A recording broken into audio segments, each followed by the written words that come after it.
Quand ton éveil spirituel détruit ta vie, et pourquoi tu crois que c'est de la sorcellerie, tu penses que ton éveil spirituel va t'apporter la paix, l'abondance et l'amour.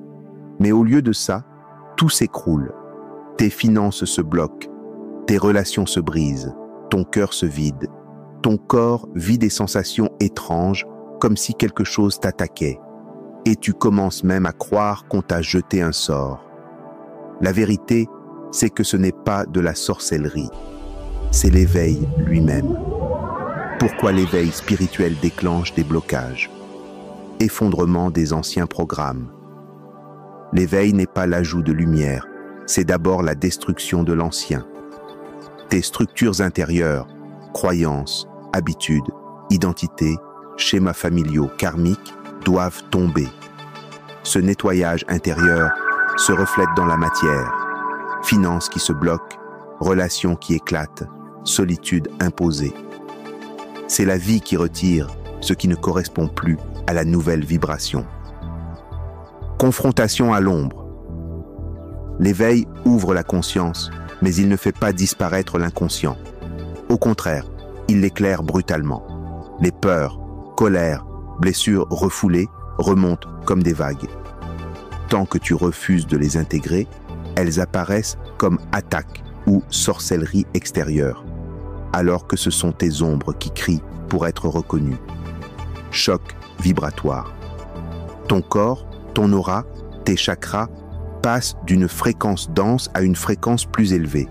Ce décalage produit des symptômes physiques, fourmillement, pression, mouvements internes, fatigue extrême. Les entités, égrégores ou mémoires accrochées à ton ancienne vibration résistent. Elles se manifestent comme blocage, perturbation ou attaque. Perte de repères. Avant, tu vivais selon les normes sociales, familiales, culturelles. Avec l'éveil, tu ne peux plus fonctionner dans ces cadres. Mais comme le nouveau n'est pas encore stabilisé, tu es entre deux mondes, plus dans l'ancien, pas encore dans le nouveau. C'est ce qui crée le vide, la solitude, la sensation de chaos. Épreuve initiatique. C'est une loi universelle. Avant de recevoir un pouvoir plus grand, il faut passer par l'épreuve de dépouillement. L'éveil est une initiation, et toute initiation commence par la traversée de l'ombre. Beaucoup confondent cette traversée avec une punition, alors que c'est une étape obligatoire d'élévation. Pourquoi certains pensent à la sorcellerie? Parce que les phénomènes sont concrets, sensation d'oppression, stagnation financière, disputes dans le couple, maladies soudaines, manifestations étranges dans la maison, etc. Dans des cultures où la sorcellerie est un langage courant, on attribue naturellement ces symptômes à des attaques. Mais en vérité, l'éveil active aussi les mémoires karmiques, ancestrales et collectives, ce qui peut donner l'impression d'une influence extérieure. Il faut comprendre que parfois, oui, il y a aussi une résistance réelle des forces involutives, égrégores, entités. Mais elles ne sont pas la cause profonde. Elles profitent seulement des failles que l'éveil met en lumière. L'éveil n'est pas une arrivée, c'est une mort suivie d'une renaissance.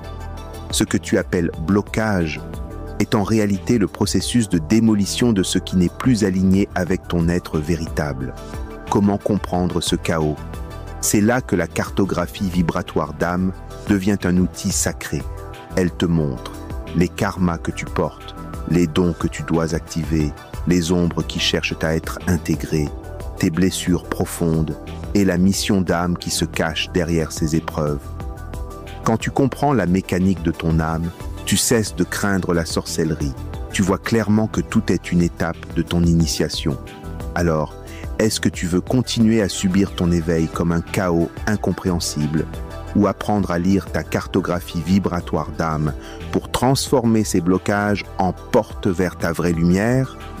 Paix, amour et lumière, l'unité est la clé. Nous sommes tous